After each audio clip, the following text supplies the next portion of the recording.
ನಿನ್ನ ಅಂತ್ಯಕಾಲ ಸನಿಹ ಬರ್ತಾ ಇದೆ.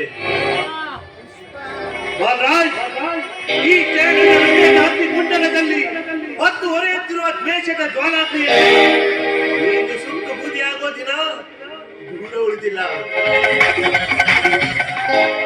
ಮೊದಲು ನನ್ನ ಹೆಂಡತಿ ಮಕ್ಕಳು ಎಲ್ಲಿದ್ದಾರೆಂದು ಪತ್ತೆ ಹಚ್ಚಿ ನಂತರ ಬರ್ತೇನೆ.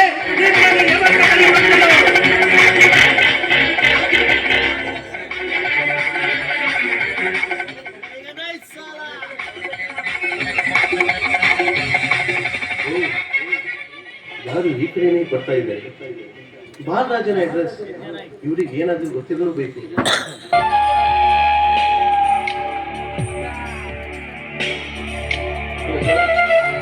ನಮಸ್ಕಾರ. ನಮಸ್ಕಾರ. ಈ ಬಾಲರಾಜನ ಮನೆಗೆ ಏನಾದ್ರೂ ಗೊತ್ತಿದೆಯಾ? ಅಡ್ವೊಕೇಟ್ ಬಾಲರಾಜ್ ತಾನೆ? ಹೌದು, ಅವನು ನನ್ನ ಮಗ. ಓ, ಅಡ್ವೊಕೇಟ್ ಬಾಲರಾಜನ ತಂದೆ ನೀವೇನಾ? ಹೌದು. ಅಂದಾಗೆ ಮಿಸ್ಟರ್, ನೀವು ಯಾರಂತ ನನಗೆ ಅರ್ಥ ಆಗಲಿಲ್ಲ. ನಿಮ್ಮ ಸುಪುತ್ರನ ಪಾಲಿಗೆ ಯಮ ಯಮಕದನಕ್ಕೆ ಕರ್ಕೊಂಡು ಹೋಗಬೇಕಂತಲೇ ನಾನು ಇಲ್ಲಿಗೆ ಬಂದೆ.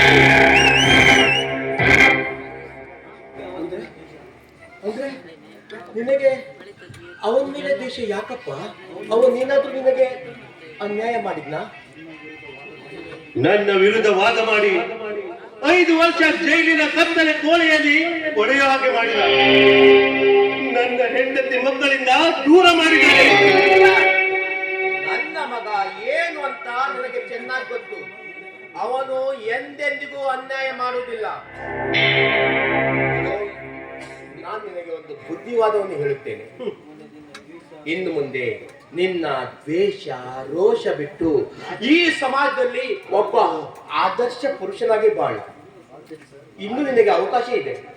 ಬಾಳ್ತೀನಿ ಸರ್, ಬಾಳ್ತೀನಿ. ನಿಮ್ಮ ಮಗ ಈ ಜಗತ್ತಿನಿಂದಲೇ ಮನೆ. ಈ ಚರಣನ ಮಾತು ಚೆನ್ನಾಗಿ ನೆನಪಿನಲ್ಲಿಟ್ಕೊಳ್ಳಿ.